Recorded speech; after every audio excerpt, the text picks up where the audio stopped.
Welcome into another episode of the Swamp247 Podcast. My name is Jacob Rudner alongside Swamp247 staff writer Graham Hall, and we are rejoining you now to preview Florida's bowl game appearance in the Las Vegas Bowl on Saturday, December 17th in Las Vegas, Nevada at Allegiant Stadium, home of the Las Vegas Raiders, against a ranked Oregon State team, ranked number 17 in the AP Top 25 and number 14 in the college football playoff ranking.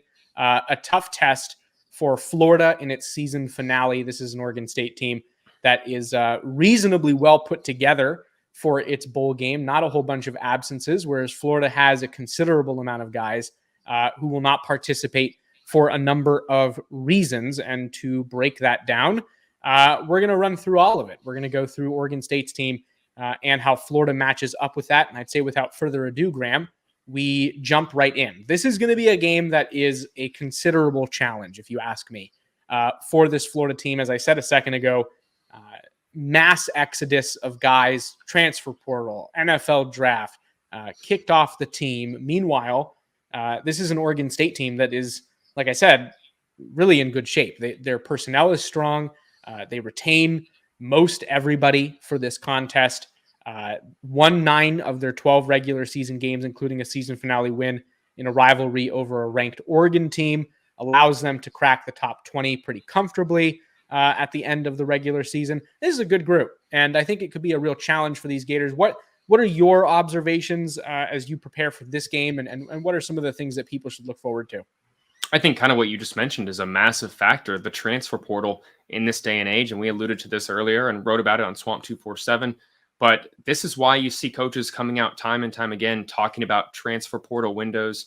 This is a busy time for a team that is in its first year still under a new head coach and is still going through the roster rebuild process. That's not something that Oregon State is experiencing right now in mass. Only 3 guys, I believe, entered the transfer portal for that team. So like you said, largely bringing back most of a team that won 9 wins, and they're facing a Florida team that got to 6-6, ended the season on a 2-game losing streak, and now loses 17 plus, I believe, through the transfer portal heading into this game. This is really, I think, a test to see where the depth is at for this Florida team, how many promising playmakers they're going to have going into the spring who maybe they can build off of and see what they can do moving forward in larger roles. Guys like Derek Wingo, Kamari Wilson, Chris McClellan.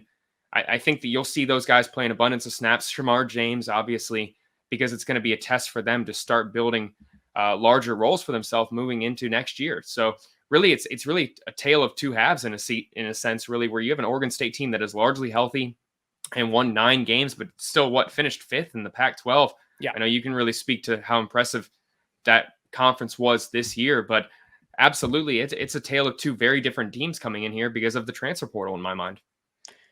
One of the interesting things going into this game for me, as somebody who came from covering a Pac-12 program, for those of you who don't know, just last year and for the years prior, I was covering Arizona State for 24/7 Sports before moving out to Gainesville and covering the Gators. This is one of those matchups that people see on the docket and go, this is a real test. This is an opportunity to see the disparity between what the SEC brings to the table and what the Pac-12 brings to the table. And typically, I think it's clear, it goes without saying, that the SEC is a stronger side of the matchup. Whenever you pair these 2 teams, I think the edge should go to decent SEC team over stronger Pac-12 teams simply due to talent. Now, what's interesting is that Florida, like you said, is missing a considerable amount of its most productive players. Anthony Richardson, the starting quarterback, will not play. Consensus All-American right guard Osiris Torrance will not play.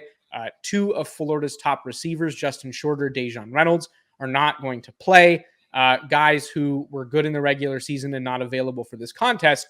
And that is going to pose quite the challenge, I think, for this Florida team, but it also was kind of an equalizer in this contest where you have this Oregon State team, historically very difficult place to recruit.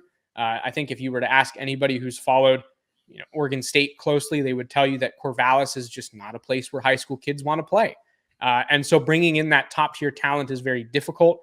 Oregon State is not ranked in the top 10 teams in recruiting in the Pac-12 conference in several years now, despite looking quite good on the field. And so how do they do that? They recruit really well to the scheme. They bring in guys who fit what head coach Jonathan Smith is trying to do. but they also are incredibly disciplined and well coached. And that is evident in their rushing attack. This is one of the better rushing teams in the country. They have a three-headed monster of running backs led by true freshman Damian Martinez, who was just the 600 overall player in the 2022 class. He had almost 1,000 yards rushing on the season. So this is a group that does a really good job. 12, 13 personnel looks are frequent. They run the ball over 60% of the time against FBS schools. That is going to put an unbelievable amount of pressure on this Florida defense. You must stop the run. And if you don't, this game simply gets out of hand. Let me ask you, given the departures, what we know about this Florida defense from its regular season, just how tough a matchup is this for the Gators? Just a team that is going to run it hard and has been rushing for basically 200 yards a game throughout the season. It's a massive test because I think that's what you just said. Hasn't been an area where the Gators have been really good at this season, stopping the run. I think a lot of it comes down to roster standpoint. Obviously, the familiarity of defense, turning over to that 4-2-5, from last season's defense under Todd Grantham. I think that definitely has made some issues for Florida. Certainly, a lot of guys learning new roles, and that's a massive test. And then obviously from a numbers standpoint, the lack of depth on the interior of the defensive line has been a massive thing. You look at the lack of linebacker depth where they're relying on first and second year guys at times, and Shamar James and Scooby Williams, and a guy in Amari Burney, who I think had a really good season. We'll see if he does participate in this bowl game. I think that he will. But I think that you look at this team, and a lot of it comes down to the lack of depth in the front seven. We wrote about this, and you wrote about this on Swamp247 recently, but Gervon Dexter was among the top 20 in snaps per game of interior defensive linemen. A lot of the guys in front of him, I think it was 7, have played in a conference championship game. So they played in one more game than he did. So I think that speaks to the depth there. They have developed well with Desmond Watson and Chris McClellan, but this has been overall a team that has struggled to stop the run. And I don't think that against this Oregon State team that has depth and has familiarity with what they like to do, it's absolutely, I think, a game deciding factor here for this game. Missing Ventrell Miller is a big one, I think, in this contest. I think fans will have an opportunity to really see the impact that he has, even if he's not playing at his best, his organizational skills on behalf of the guys around him and ability to kind of coordinate what's happening from the perspective of somebody on the field and not in the coach's box is really important. And this will be one of those games where Florida's, ability to play clean football is going to be tested and very important. This is not one of those contests where, athleticism will make up for lack of cleanliness and lead to a victory. This is an Oregon State team that will really push Florida on the ground, and that requires you to be on your keys. You have to have strong eyes. You have to know where the play is going. Film study is incredibly important before a game like this. And it matters as well because of the personnel. Oregon State does a very good job, like I mentioned, of changing who the ball carriers. They have 3 guys who frequently touch over 80 carries in the regular season, and they also will roll out a Wildcat quarterback, Jack Coletto, listed as a senior inside linebacker, but plays fullback and Wildcat quarterback for them, and is second on the team in rushing touchdowns. So this is a team with weapons all over the field. They use them in a way that allows them to kind of maximize whatever athleticism they do have by scheming well around them, by protecting well. And again, it goes back to that very strong discipline that Jonathan Smith has instilled. Let's move on to the defensive side for the Beavers. An interesting game, to say the least. Florida will have Jack Miller at quarterback. He did not play a single game this year, and in fact spent the majority of the campaign recovering from a thumb injury that prevented him from comfortably gripping the football, period. So a disadvantage, I would go as far as to say, for the Gators relative to the strength of this Oregon State defense. But give me your thoughts on how this one kind of stacks up. Yeah, I think the health of Jack Miller is a really interesting thing right now, because I think a lot of fans maybe were of the opinion that Jack Miller was healthy nearly 2 months ago, and that's just not really the case. He had recovery, but still had some work to do when it came to gripping the football, practicing. And that really only happened over maybe the last month after that final, heading into the FSU game, did he really start getting back where he was able to play. But you never saw him play in the regular season after he went through spring camp and then into fall camp as Florida's number 2 quarterback ahead of Jalen Kitna. And there were times where people said from inside the building that he looked like a better passer, had a better understanding of the offense at times, and was able to make some surprising things happen on the ground with his feet. If he's back to that type of quarterback, I think that Florida has it's hard to project how good their offense will be. Obviously, I think that you see a little bit of a decrease in terms of the dynamic play ability from the ground aspect. Whether Florida has to maybe make some alterations to their offense, that's something I'm watching to see. Absolutely, if you see the amount of giving Miller as much trust to run the offense as Richardson was given, that's absolutely something that has a lot of interest to me. The key here, I think, is if Florida is able to establish the run with that dynamic backfield duo of Montrell Johnson and Trevor Etienne. They were fantastic throughout the regular season, their first season in Gainesville. It was part of why Florida is ranked number 16 in the country in rushing yards per game, and a little bit of an improvement from last year. If they can establish the run, Jack Miller can complete some short passes. I think that you could see a really effective Florida offense in this game. This is an interesting situation. I think I'll speak to what you said first about the run game. Oregon State is extremely effective against the run. They ranked 20th nationally among all FBS schools in rushing yards per game against. So they're quite good. And again, this is really just speaks to the discipline overall and ability to, stick in your lane and to really know where you have to be and what to do. Oregon State's coaches do an amazing job at instilling that. One thing that Oregon State does quite interestingly in its new defenses, is its first year under a new defensive coordinator, is it's quite multiple in a way that it really wasn't in years past. They will vary the amount of down linemen they have, play to play, from 2 down linemen, 3, 4. They'll bring linebacker pressures from different spots to confuse opposing quarterbacks. They'll put players in different positions to mask coverages. You offer a pre-snap shell and break into a different defense. One thing that this group does well is put pressure on opposing run games by bringing these pressures from different parts of the field. And they change the way that they play defensively from a personnel and from a look standpoint. And the result has been excellent against the run. The problem, however, for this Oregon State defense is they are reasonably vulnerable to the pass. Opposing teams have been able to hurt Oregon State when they get the ball moving through the air. And if Florida can do that in this contest, which, if you go over to swamp247.com, you can see our game preview titled First Look, where we go in depth on all things Oregon State. And one of the things that we write about in there is this is a game where Florida will be forced, likely, to try and beat Oregon State via the pass. Jack Miller will have to be prepared to be relied upon heavily. Florida has more athletic receivers than Oregon State does defensive backs. That's an advantage.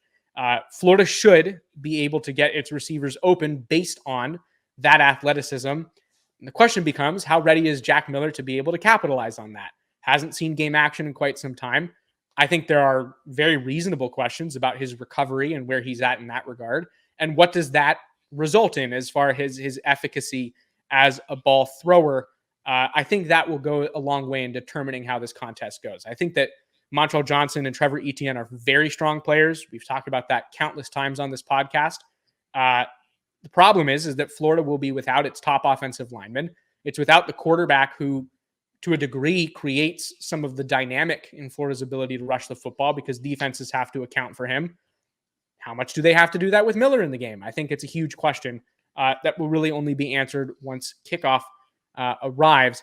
I'm going to hit you with one more question here. I want to talk keys to the game. What are some of the things that stand out to you for Florida to have a chance? Obviously, depth is a concern in this contest, and the Beavers are 10-point betting favorites.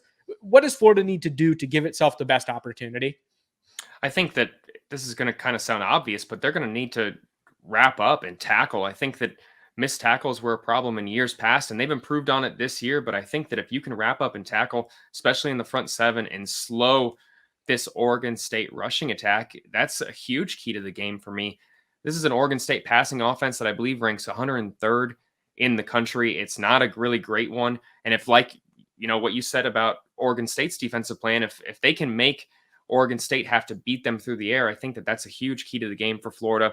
Obviously, the communication in the front seven. A massive one also is how well does Derek Wingo fare as that fill-in for Ventrell Miller? Seeing how important Miller has been to Florida's defense, I think that you absolutely want to see how the new guy fares in there. Also knowing that this is a guy that you're going to attempt to build around in the spring in that position. So that really kind of goes, I think, for a lot of the younger guys in Florida's defense, how well they can fare in larger roles. That's a huge key to the game for me as well. And then one more, special teams. We've seen this team even a couple of weeks ago in Nashville have some critical special teams errors, a miss, the fumbled punt return into the end zone. How well Florida can fare in that phase of the game, I think will absolutely be a potential deciding factor, especially if they can keep it close and it comes down to a few plays there. I think special teams is a massive key to the game that we rarely talk about, so I want to make sure that it was a key to this one. No, I think that that's a good point. Every inch matters in a game like this, and one way that Florida will be able to capitalize is in that regard. And they haven't necessarily done that in every game this season, so I'm glad you said that. For me, I'm going to keep it reasonably simple, and I think it's that Florida's defense needs to find a way to force Oregon State to throw it. You need to be able to put the pressure on Oregon State so that they feel like their run game is either not as effective as it has been in previous contests, or potentially you clog it up, although I don't necessarily anticipate that. And if you can do that, it's an athleticism battle. It's our Florida's defensive backs, most of the top rotation of whom are going to play in this game. Are they capable of just simply being better than some receivers who really are not high usage guys, who are not the most athletic players? And the reason that they're good is because the offense doesn't throw very much at Oregon State. They have limited opportunities to make impact, and they do when they're called upon. But frankly, they're not as experienced or well used or athletic as Florida has in defensive backs. And so I would think that the key to victory for Florida here is to keep Oregon State off the ground where it's effective and force it to prove that it can make plays through the air. Oregon State averages fewer yards per game via the pass than it does the run. That should tell you everything you need to know. So I will be interested to see just how aggressive Florida's defense is and things like stacking the box and dedicating personnel to run stopping early and basically putting the onus on their defensive backs to cover your man. You got to stick to your guy, and if you don't, we lose. So I think that that's an interesting dynamic for this game, and it's my number one, and I will make it my only key to the contest. Finally, the fun part, Oregon State, again, 10-point betting favorite. And as we do on all of our shows, we will offer a Florida game prediction. You and I didn't do so great in this category this season against the spread, but we tended to get the winner and loser correct more often than not. I will throw it to you first. Give me your winner and score prediction. Again, Oregon State 10-point betting favorites. Yeah, based on what I said in the beginning, I think that just everything Florida is dealing with, from the roster turnover compared to what Oregon State is dealing with, a 9-win season, a lot of momentum, guys who are sticking together, trying to get the first double-digit win season in Oregon State since, I think, 7-8 years? It's got to be at least that long. And so I think that they got a lot more to play for. Florida's really, I think, looking to put a lot on tape and enjoy their time in Las Vegas. I hate to say it like that, but this is really kind of, in a way, a reward for a lot of guys who have stuck it through and continue practicing since the 6-6 finish. And now they get to go to a place that Florida ever rarely gets to go to, but I don't think it's going to translate to victory. I have Oregon State winning 31-20. If you're going to Las Vegas, though, I wouldn't put any money on my against the spread predictions. Jacob doesn't have to remind you how poor I was this season. That's on me. I got to get it fixed. Yeah, it's and look, mine was better than yours, but really not all that impressive. So I don't even know that I'd listen to me here either. But given everything, you can find, it doesn't have to be my opinion. Go and look yourself. I mean, Oregon State is a very solid squad. I think they do a lot of things well. I think that their discipline is a factor in this game. I think that the fact that they will have the vast majority of their players available to them in this game is massive, and Florida does not. So I don't know. I think it's going to be a really tough game for Florida to win. I mean, I think it's going to be a tough game for them to cover that 10-point spread. And I'm going to go with Oregon State 34-20, 14-point margin of victory. So that would mean Oregon State covers in this scenario. I I don't know how you could have a ton of confidence. And it's not a knock against Florida. I just think that given the circumstances and where these two teams are at in their seasons, one team makes a lot more sense than the other to win this one. So I think it's pretty cut and dry. However, we are looking forward to getting out there, and we will have tons of coverage for you from Las Vegas and, of course, all things Florida over at swamp247.com, where you can subscribe for 50% off now through January 2nd. It would also get you access to Paramount Plus. So we highly recommend taking advantage of that deal while it lasts. Again, 50% off for an annual VIP membership to Swamp247, as well as Paramount Plus. We have the message board, VIP analysis, and a whole lot more. So make sure you jump in while you can, while the price is good. And that'll do it for this episode of the Swamp247 podcast. To keep you updated with where we're at, we will have a game review podcast, as we usually do, after the Las Vegas Bowl. That'll come next week. And then we will transition this podcast into more of a basketball and recruiting show. Early signing day coming up. Blake Alderman, of course, we'll have him on the show as we do to talk recruiting and a whole lot more. So keep it locked on our YouTube page, Spotify, Apple Podcasts, wherever it is you get your audio. We appreciate you for listening, and we will see you after the Las Vegas Bowl.